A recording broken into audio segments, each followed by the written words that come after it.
महाराष्ट्रात विधानसभा निवडणूक दिवाळीनंतर घेतली जाईल असे संकेत केंद्रीय निवडणूक आयोगाने दिले असले तरी प्रत्यक्षात ही निवडणूक विधानसभेची मुदत संपल्यानंतर म्हणजेच डिसेंबरच्या पहिल्या किंवा दुसऱ्या आठवड्यामध्ये होण्याची शक्यता वर्तवली जात आहे। महायुती सरकारच्या लाडकी बहीण योजनेमुळे निवडणूक लांबणीवर पडली असल्याचे मानले जाऊ लागले। योजनेचे 2 हप्ते एकत्रितपणे काही दिवसांपूर्वी लाभार्थींच्या खात्यात जमा करण्यात आले।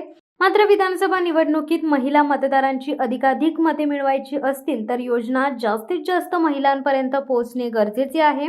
तसेच योजनेचे आणखी किमान 2-3 हप्ते तरी महिलांच्या बँक खात्यात जमा होणे आवश्यक आहे। त्याआधीच आचारसंहिता लागू झाली तर मोठा खोळंबा होण्याची शक्यता असल्याने निवडणुकीची घोषणा विलंबाने केली जाणार असल्याचे सूत्रांचे म्हणणे आहे।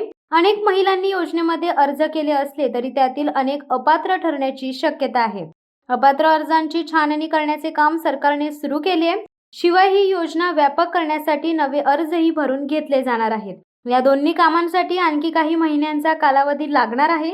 त्यामुळे लाडकी बहीण योजनेची योग्य व लाभदायी अंमलबजावणी करण्यासाठी महायुतीला पुरेसा वेळ मिळावा या उद्देशाने विधानसभेची निवडणूक डिसेंबरमध्ये झारखंड बरोबरच घेतली जाणार असल्याचे समजते। केंद्रीय निवडणूक आयोगाने शुक्रवारी जम्मू काश्मीर व हरियाणा या 2 राज्यातील विधानसभा निवडणुकीची घोषणा केली।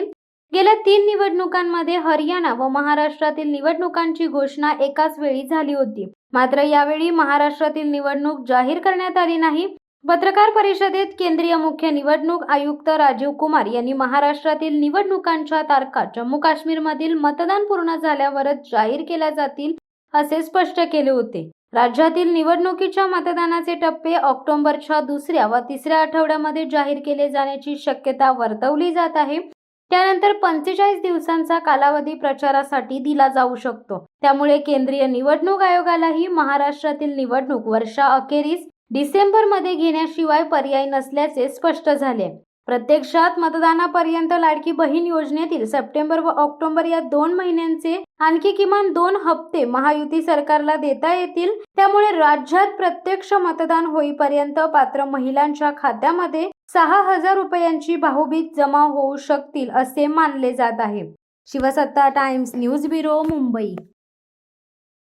धडक बेधडक वृत्त देणाऱ्या आपल्या शिवसत्ता टाइम्स न्यूज चॅनलला लाल बटन दाबून सबस्क्राईब करा आणि बेल आयकॉनला क्लिक करायला विसरू नका।